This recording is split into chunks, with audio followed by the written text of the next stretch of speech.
Good morning, everyone, and especially to our instructor, Mrs. C. I'm Marilee Gaspi, a 33-year-old, a mother of two, who is pursuing a bachelor's degree in elementary education with a focus on a general content. I'm currently working in Chapter 5 and Chapter 6, which is my summary. In the Chapter 5, the impact of IT on the society. There are 7 major trends are the following. 1. Internet of Things and Smart Home Technology. Okay, when we say Internet of Things and Smart Home Technology, is the ability to control domestic appliances by electronically controlled by internet-connected systems. 2. Augmented reality and virtual reality. Augmented reality uses a real-world setting, while virtual reality is completely virtual. Example of augmented reality experiences include Snapchat, lenses, and the game Pokemon Go, while the example of virtual reality is the car racing games that gives the user the sensation of speed and driving skills. Number 3. Machine learning. When we say machine learning is a method of data analysis that automates analytical model building. Example of machine learning is the image recognition is a well-known and widespread of machine learning in the real world. It can identify an object as a digital image based on the intensity of the pixels in black and white images or the color images. 4. Automation. When we say automation, is the creation application of technologies to produce and deliver goods and services with minimal human intervention. Example of automation includes cars, which use technology, cameras, and artificial intelligence to drive. 5. Big data. Big data, it refers to data sets that are too large or complex to be dealt with by traditional data processing application software. Example of big data: discovering consumer shopping habits, personalized marketing, and finding new customers' leads. 6. Physical-digital integration. A digital twin is a virtual representation of a physical thing or entity that resides on the network. Example of physical-digital is digital twins in the cities are a virtual replica of urban network to study how to reduce risk and improve cities' resilience. 7. Everything on demand. You get what you want and instantly. Next, Internet of Things and its influence in the society. Internet of Things describes physical objects with sensors, processing ability, software, and other technology that connect and exchange data with other devices and systems over the internet or other communications networks.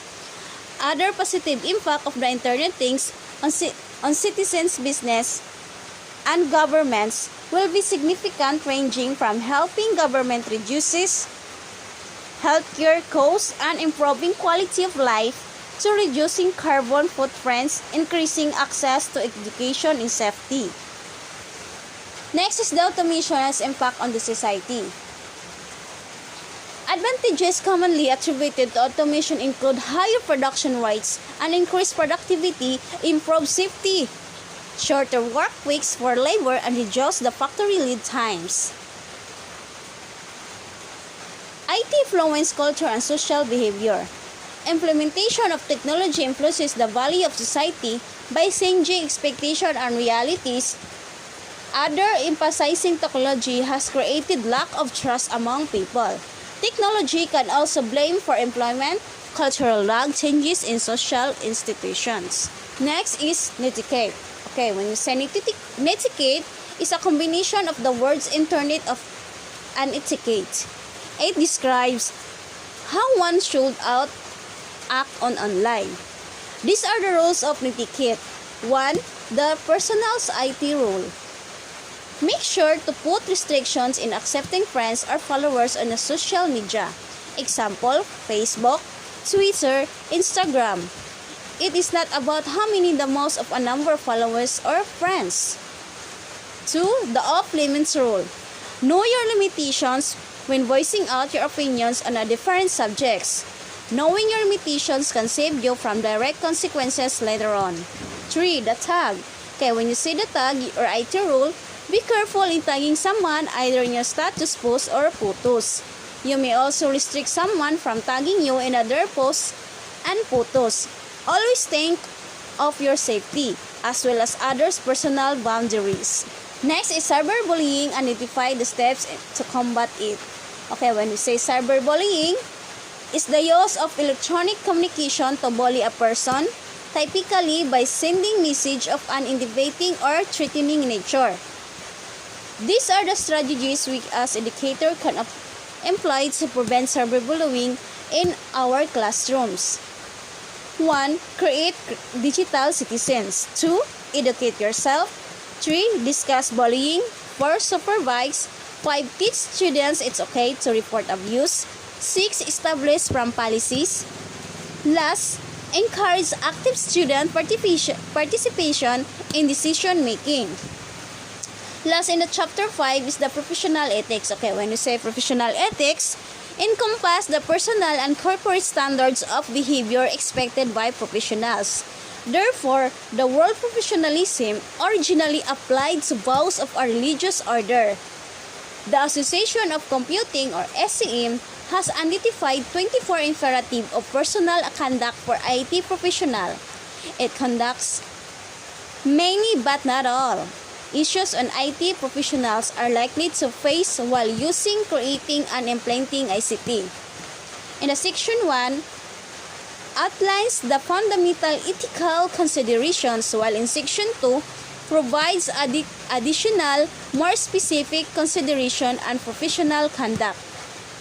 Section 3 is intended especially for individuals who have a leadership role, whether in the workplace or in a voluntary capacity, such in organizations like SCM. These are general moral imperatives are the following. 1. Contribute to society and human well-being. 2. Avoid harm to others. Harm means enjoying negative consequences such as undesirable loss of information, loss of property, and loss of property damage. 3. Be honest and trustworthy. 4. Be fair and take action not to discriminate. 5. Honor property rights including copyrights and patents. 6. Give proper credit for intellectual property. 7. Respect the privacy of others. And last, honor confidentially. These are the chapter 5 ends, and in the chapter 6, IT trends, issues, and challenges. Technology affects the way inside individuals communicate, learn, and think. It helps society and determines how people interact with each other on a daily basis. We are living in an era where technological advances are common. The internet and cell phones are some examples. Information technology trends. Cloud computing.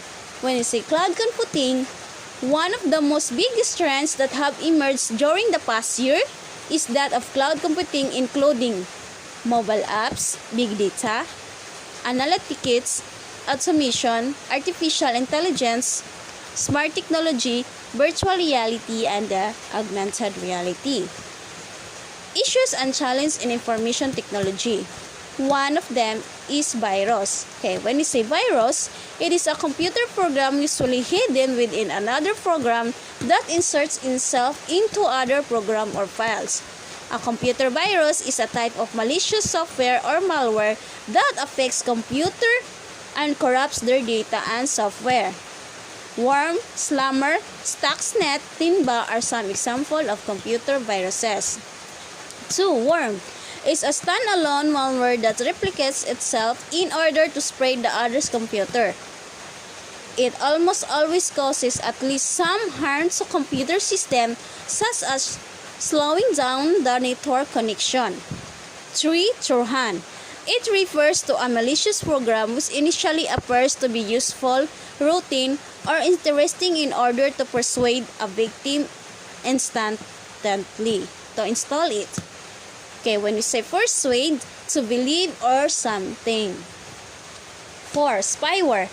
When you say spyware, is a software that aims to gather information about an organization or a person who is her knowledge. Or we say, without his her knowledge. Ransomware is a type of malware that can block access and circums victims' data. The hackers uses his or her technical knowledge as skills to give unauthorized access to data in the systems. Influence of IT on a specific sector. Today, innovations in information technology are having wide-ranging effects across numerous domains of society, and policymakers are acting on issues involving economic productivity, intellectual property rights, privacy protection, and ability of an access to information.